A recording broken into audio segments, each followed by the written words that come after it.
جیسا کہ ہم سبھی جانتے ہیں نئے ہجری سال کا آغاز ہو چکا ہے اور بہت سے لوگ اس کی مبارکبادی بھی آپس میں ایک دوسرے کو دینے لگے ہیں، حالانکہ یہ طریقہ درست نہیں ہے۔ سب سے پہلی چیز تو لوگ یہ بھی نہیں جانتے ہیں کہ اس کو ہجری سال کیوں کہا جاتا ہے، ہجرت سے اس کا تعلق ہے، اور ہجرت کس کو کہتے ہیں لوگ یہ بھی نہیں جانتے ہیں۔ اللہ کے نبی صلی اللہ علیہ وسلم 13 سال تک مکے میں لوگوں کو اللہ کی طرف بلاتے رہے، آپ کو مختلف طرح سے ستایا گیا، آپ کو پریشان کیا گیا، تکلیفوں کے پہاڑ آپ پر توڑے گئے، آپ کے صحابہ کو موت کے گھاٹ تک اتار دیا گیا، اور لوگوں کے جائیداد، ان کے مال، سب کچھ لوٹ لیا گیا۔ آخر میں اللہ تبارک و تعالیٰ نے اپنی مرضی سے نبی اکرم صلی اللہ علیہ وسلم کو حکم دیا کہ اب آپ اس مقام کو چھوڑ کر مدینے کی طرف ہجرت کر جائیں۔ وہ وقت جو ہجرت کا تھا، جس دن آپ صلی اللہ علیہ وسلم نے ہجرت کی تھی، وہیں سے اس سال کا آغاز ہوتا ہے، ہجری سال کا آغاز ہوتا ہے، اسی سے یہ ہجرت کی یاد تازہ ہوتی ہے۔ اگرچہ کہ ایک الگ موضوع ہے کہ ہجرت سے یا اللہ کے نبی صلی اللہ علیہ وسلم نے جو مدینے کی طرف ہجرت کی تھی اس کے بہت سے اسباق ہیں، یہ ایک الگ ٹاپک ہے، لیکن یہاں سب سے بنیادی سبق جو ہمیں ملتا ہے کہ ایک نئی زندگی، ایک نیا دور شروع کرنے کے لیے اللہ کے نبی صلی اللہ علیہ وسلم نے پچھلے 13 سالہ دور کو، جہاں آپ پلے تھے، بڑے تھے، پروان چڑھے تھے، وہیں آپ کی جوانی، یہاں تک کہ آپ 53 ایئرس ہو گئے آپ وہاں پر اتنی لمبی زندگی گزارنے کے بعد آپ کو وہاں سے نکلنا پڑ رہا ہے، اور آپ گھر بار چھوڑ کر جا رہے ہیں۔ کس کی خاطر؟ اللہ کی خاطر، اللہ کے کلمے کو بلند کرنے کے لیے، دین اسلام کو پھیلانے کے لیے، ایک نئے عزم، ایک نئے حوصلے اور ایک استقلال کے ساتھ کہ ایک نیا کام شروع ہو، نئے انداز سے شروع ہو۔ آپ صلی اللہ علیہ وسلم نے پچھلی ساری تکالیف کو بھلا کر، اپنے گھر بار کو سب کچھ چھوڑ چھاڑ کر مدینے کی طرف آپ صلی اللہ علیہ وسلم نے ہجرت کی۔ یہی وہ مہینہ ہے جسے ہم محرم کا مہینہ کہتے ہیں، یہ ہجرت کا مہینہ ہے۔ اللہ کے نبی صلی اللہ علیہ وسلم نے اس مہینے کا اللہ تبارک و تعالیٰ کے حکم کے مطابق انتخاب کیا۔ یہ مہینہ حرمت والا مہینہ ہے، اس کی حرمت اسلام سے پہلے بھی تھی، اسلام سے پہلے دور جاہلیت میں بھی لوگ اس کی حرمت کا خیال رکھتے تھے، اس کے اندر جنگ و جدال نہیں کیا کرتے تھے، اور اگر انہیں جنگ و جدال کرنا بھی ہوتا تو اس مہینے کو آگے پیچھے کر لیتے، اور جو مہینہ محرم کا مان لیتے اس مہینے میں جنگ و جدال نہیں کرتے تھے۔ اس مہینے کی عظمت کا انہیں بھی خیال تھا۔ یہ وہ مہینہ ہے جسے اللہ کے نبی صلی اللہ علیہ وسلم نے اللہ کا مہینہ قرار دیا، شہر اللہ المحرم، اللہ کا مہینہ، محرم کا مہینہ ہے۔ صحیح مسلم کی ایک اور روایت میں آپ صلی اللہ علیہ وسلم نے کہا، افضل الصیام بعد رمضان شہر اللہ المحرم، رمضان کے بعد سب سے افضل روزے اگر کسی مہینے کے ہیں تو وہ اللہ کے مہینے یعنی محرم کے مہینے کے روزے ہیں۔ اس مہینے میں اللہ تبارک و تعالیٰ کو روزے رکھنا زیادہ پسند ہے، اس مہینے میں روزہ رکھنا رمضان کے بعد سب سے افضل ہے۔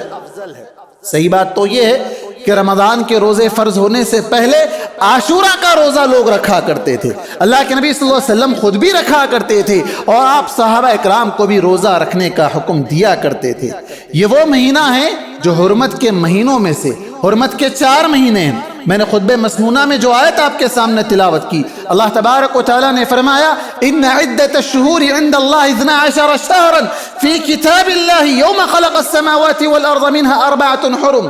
اللہ تبارک و تعالیٰ کے پاس یہ مہینوں کی گنتی 12 پہلے سے مقرر ہے۔ کب سے ہے؟ اللہ نے کہا کہ جس دن آسمان و زمین کی تخلیق اللہ نے کی تھی، آسمان و زمین کو جس دن اللہ نے پیدا کیا تھا، اسی دن سے اللہ کے پاس یہ 12 مہینے مقرر ہے۔ ان میں سے 4 مہینے حرمت والے ہیں، اور وہ 4 مہینے کون سے ہیں؟ اللہ کے نبی صلی اللہ علیہ وسلم نے حدیث کے اندر اس کی وضاحت کی کہ 3 لگاتار آنے والے ہیں، ایک کے بعد ایک آنے والے ہیں، پے در پے آنے والے ہیں، وہ ذوالقعدہ، ذوالحجہ، اور یہ محرم کا مہینہ ہے، اور چوتھا مہینہ رجب کا ہے۔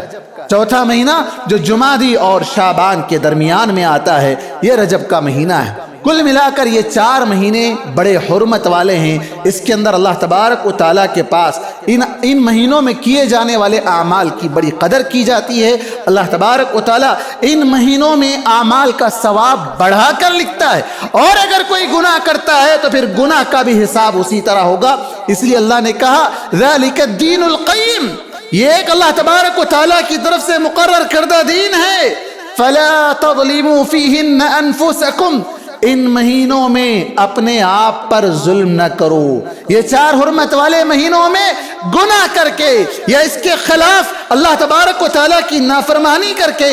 اپنے آپ پر ظلم کر کے اپنے آپ کو ظلم کا نشانہ نہ بنا لو۔ محترم حاضرین، اس مہینے کی جہاں بہت سی خوبیاں ہیں، ایک یہ کہ حرمت والا مہینہ ہے، اسی مہینے میں اللہ تبارک و تعالیٰ نے عاشورہ کا دن رکھا۔ عاشورہ اس مہینے کی 10 تاریخ کو کہا جاتا ہے۔ یہ عاشورہ کا روزہ اللہ کے نبی صلی اللہ علیہ وسلم بھی رکھا کرتے تھے، صحابہ اکرام کو بھی رکھنے کا حکم دیتے تھے۔ کیوں آپ صلی اللہ علیہ وسلم روزہ رکھتے تھے؟ صحیح بخاری اور صحیح مسلم کی روایت ہے، آپ صلی اللہ علیہ وسلم نے کہا کہ اللہ تبارک و تعالیٰ نے اسی دن موسیٰ علیہ السلام کو فرعون سے نجات دی۔ فرعون کے بارے میں آپ تفصیل سے جانتے ہیں، وہ اپنے آپ کو سب سے بڑا رب کہنے والا، اور وہ مسلمانوں کے یا موسیٰ علیہ السلام کی قوم کے بچوں کو کاٹ کر ختم کر دینے والا ایسا ظالم بادشاہ، اور پھر اس کے بعد خود جسے وہ مارنا چاہتا تھا موسیٰ علیہ السلام کو، اللہ تبارک و تعالیٰ نے اسی کی گود میں موسیٰ علیہ السلام کی پرورش کی، یہاں تک کہ وہ بڑے ہوئے اور اسی کا تختہ الٹ دیا گیا۔ اللہ تبارک و تعالیٰ نے اس کو پانی میں غرق کر دیا اور موسیٰ علیہ السلام کو اور ان کی قوم کو نجات دی۔ فرعون کو اور اس کی قوم کو اللہ نے ڈبو دیا۔ موسیٰ علیہ السلام نے شکرانے کے طور پر اس دن روزہ رکھا۔ اللہ کے نبی صلی اللہ علیہ وسلم نے کہا کہ ہم اس کے زیادہ حقدار ہیں کہ ہم بھی اس دن روزہ رکھیں۔ اور یہود جو مدینے میں رہتے تھے وہ لوگ بھی روزہ رکھتے تھے۔ آپ صلی اللہ علیہ وسلم نے کہا کہ نہیں، یہودیوں کی مخالفت ہونی ہے تو کہا ایک دن اس سے پہلے رکھ لو یا ایک دن اس کے بعد رکھ لو، یعنی ان کی مخالفت ہو، ان کے اپوزٹ عمل ہونا چاہیے، یعنی یہ کہ 10 کا تو روزہ رکھیں گے، ساتھ میں 9 کا یا پھر 11 کا بھی روزہ رکھا جائے گا۔ آپ صلی اللہ علیہ وسلم نے صحیح مسلم کی ایک روایت میں کہا لئن عشت او بقیت الى قابل لأصومن التاسع، اگر میں اگلے سال زندہ رہوں، آپ نے کہا عشتو، اگر زندہ رہوں، مطلب آپ نے اسی حدیث کے اندر اشارہ دے دیا تھا کہ آپ دنیا سے رخصت ہونے والے ہیں، آپ وفات پانے والے ہیں۔ لیکن عشتو، اگر میں باقی رہا تو میں اگلے سال 9 تاریخ کا روزہ بھی رکھوں گا، 9 کا بھی روزہ رکھوں گا۔ آپ باقی نہ رہے، دنیا سے آپ وفات پا گئے، رخصت کر گئے، تو پھر آپ کی جگہ صحابہ اکرام نے آپ کی اس حدیث پر عمل کرتے ہوئے صحابہ اکرام نے 9 تاریخ کو بھی روزہ رکھا اور 10 کا بھی روزہ رکھا۔ اس روزے کی فضیلت آپ جانتے ہیں، صحیح مسلم کی روایت ہے، اللہ کے نبی صلی اللہ علیہ وسلم نے کہا احتسب علی اللہ ان یکفر السنة التي قبلہ، میں اللہ تبارک و تعالیٰ پر یہ امید رکھتا ہوں کہ اللہ تبارک و تعالیٰ اس روزے کی بدولت، اس روزے کی وجہ سے 1 سال کے پچھلے گناہوں کو اللہ تعالیٰ معاف کر دے گا، لیکن ایک شرط ہے اذا اجتنبت القبائر، جب کبیرہ گناہوں سے بچا جائے، بڑے بڑے گناہوں سے بچا جائے تو اللہ تعالیٰ 1 سال کے چھوٹے چھوٹے گناہوں کو، صغائر کو اللہ تبارک و تعالیٰ معاف کر دے گا۔ یہاں ہم دیکھتے ہیں کہ بہت سے مسلمان اس ہجری سال کا آغاز یا تو عیسائیوں کی طرح کرتے ہیں۔ عیسائی جس طرح اللہ کے نبی صلی اللہ علیہ وسلم کی پیشن گوئی جو تھی کہ تم ان کے قدم با قدم چلو گے، ان کی پوری کاپی کرو گے، ہو بہو جو وہ کریں گے تم بھی کرو گے۔ آج ہم ہر کام کرتے ہیں، برتھ ڈے منانا ہو، کچھ بھی کرنا ہو تو ہم ہر چیز میں ان کی نقل مارتے ہیں، کاپی مارتے ہیں، بلکہ ہم ان سے ایک قدم اور آگے بڑھنے کی کوشش کرتے ہیں۔ یہی صورتحال ہجری سال کے آغاز پر بھی مسلمان کرتے ہیں۔ بعض ضعیف احادیث کا حوالہ لے کر آپس میں ایک دوسرے کو نئے ہجری سال کی مبارکباد دینا کار ثواب سمجھتے ہیں، حالانکہ یہ کار ثواب نہیں ہے۔ آپ صلی اللہ علیہ وسلم کے بعد جب حضرت عمر رضی اللہ عنہ نے ہجری سال کی بنیاد ڈالی، انہوں نے ہجری سال کا کیلنڈر بنوایا، اس وقت ان کے دور خلافت میں یا اس کے بعد حضرت عثمان، حضرت علی رضی اللہ عنہ یا اس کے بعد جتنے بھی صحابہ، تابعین، تبع تابعین، کسی نے اس سال کے پہلے دن کو